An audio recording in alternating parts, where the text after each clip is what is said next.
আজ ছেলে টিফিনের জন্য বানিয়ে নিয়েছিলাম স্যান্ডউইচ পকোড়া।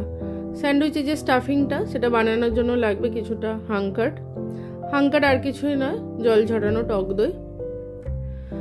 তারপর নিয়ে নিলাম গাজর কুচি, টমেটো কুচি, ক্যাপসিকাম কুচি, নিলাম অল্প একটু লঙ্কা কুচি, হাফ চামচ মতো চিলি ফ্লেক্স, হাফ চামচ অরিগ্যানো আর হাফ চামচ গোলমরিচ দিয়ে, এক চামচ নুন দিয়ে, কিছুটা গ্রেট করা পনির দিয়ে খুব ভালো করে এটা মেখে রেখে দেবো। এবার একটা গ্রিন চাটনি বানিয়ে নেব। মিক্সি জারের মধ্যে দিয়ে দিলাম অনেকটা পরিমাণ ধনে পাতা, এতে পুদিনা পাতা দিলেও হয়, আমার কাছে ছিল না তাই দিইনি। দিয়ে দিলাম কিছুটা ভাজা ছোলা, বিট নুন আর এক চামচ লঙ্কা কুচি। একটা লেবুর রস দিয়ে ভালো করে মিক্সিতে ব্লেন্ড করে নিলেই গ্রিন চাটনি রেডি। গ্রিন চাটনি রেডি করার পর একটা ব্রেডটার উপরে যে পকোড়া হবে তার কোটিংটার জন্য নিয়ে নেব কিছুটা বেসন।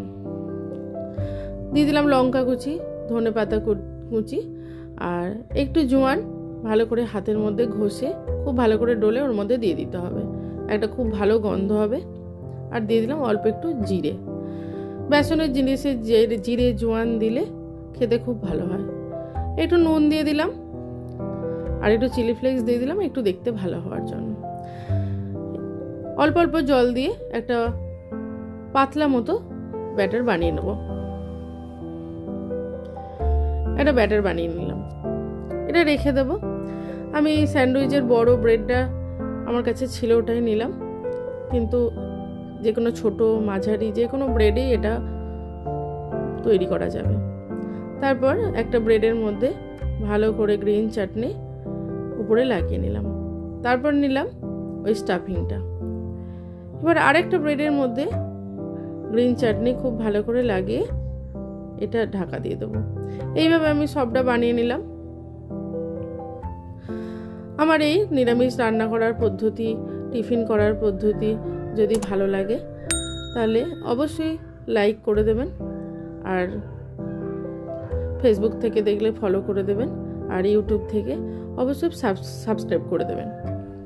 এবার বেসনের ঘোলের মধ্যে ব্রেডগুলোকে ভালো করে ডুবিয়ে তেলেতে দিয়ে দেবো। একটু সাদা তেল গরম করে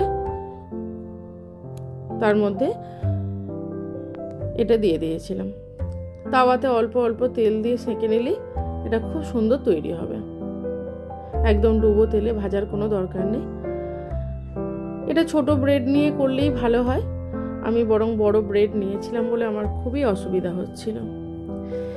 এইবার যেহেতু ব্রেডটা ডোবানো যাচ্ছিল না তাই বেসনটা হাতে করে করেই এর উপরে লাগিয়ে দিলাম।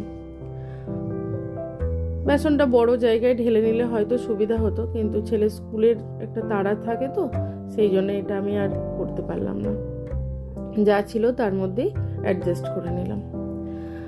এবার দু পিঠ খুব ভালো করে ভেজে নিয়ে একদম রেডি ব্রেড পকোড়া।